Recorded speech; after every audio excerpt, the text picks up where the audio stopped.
Ambassador Llorente, we don't know where you are. Do you fear for your safety? I think that all Bolivians do right now. There is a systematic persecution being directed by the ones that took power through violent means. Allow me to say good morning to you all also. I mean, those were not just threats. Who is now running the Minister of Government, who is the Interior Minister, has threatened to hand down members of MAS, of the movement towards socialism, like animals. That's what he said. But not just that, but also the woman who is in charge of the Minister of Communication, she said that she will persecute journalists, or pseudo-journalists, as she put it, because they were committing acts of sedition. And those were not just threats, Amy, but if you read the report of the Inter-American Commission on Human Rights, they reported that so far 23 people were killed, and more than 700 are wounded. So we are going through not just a coup d'etat, but a violent one, and they are continue using violence against peaceful demonstrations. One issue that is of our concern, and I think the international community has a common position on that, is that this dictatorship, they issue a decree, it's called a supreme decree, that allows the military to act with impunity. This decree says that the military is able to conduct their operations, so to speak, and without any fear of a legal procedure, or for them not to be as a dictatorship in a fascist regime. I think that people in my country is of course afraid, as President Morales also said in the interview that you just showed.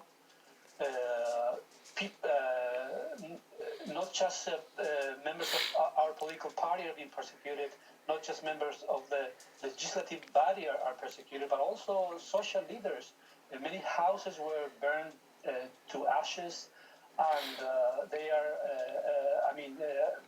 There's some members of Evo's cabinet who are in asylum in embassies, or have to flee to exile. So it is like going back to the 70s, really, Amy. Well, Ambassador Llorente, I wanted to ask you, a lot is still not known in terms of details of what happened in the hours or days before President Morales resigned.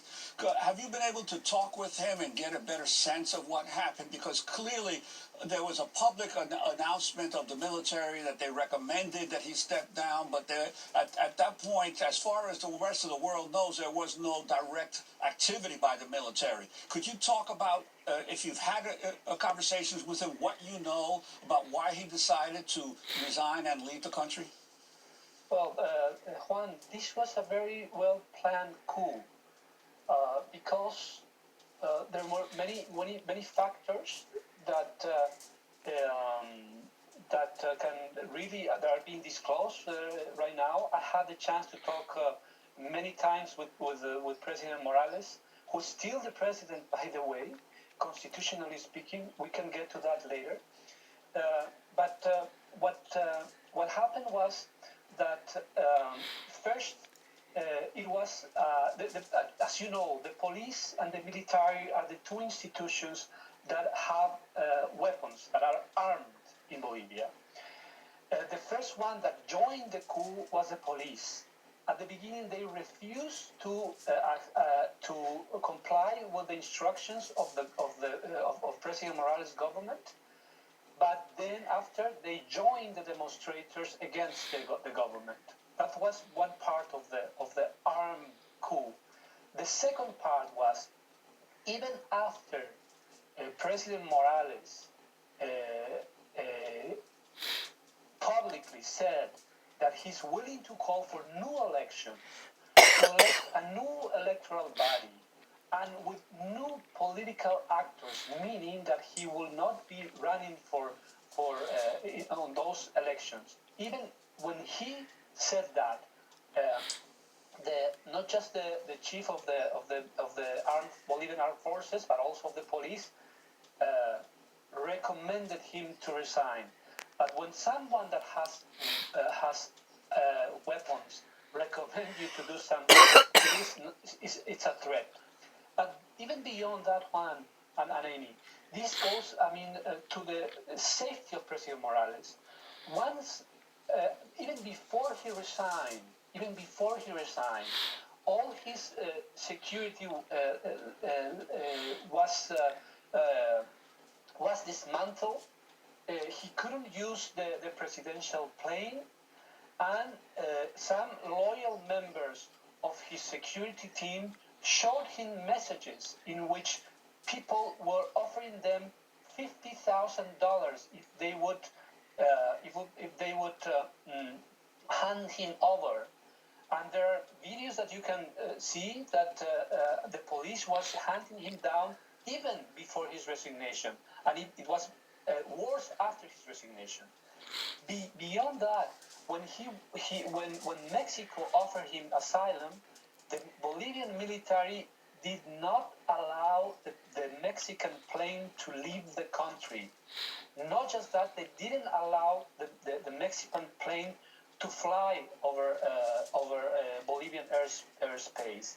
So there are many factors, and just for me, I think this is very important. But once the self-proclaimed president, Senator Áñez, in his first interview, he thanked the police.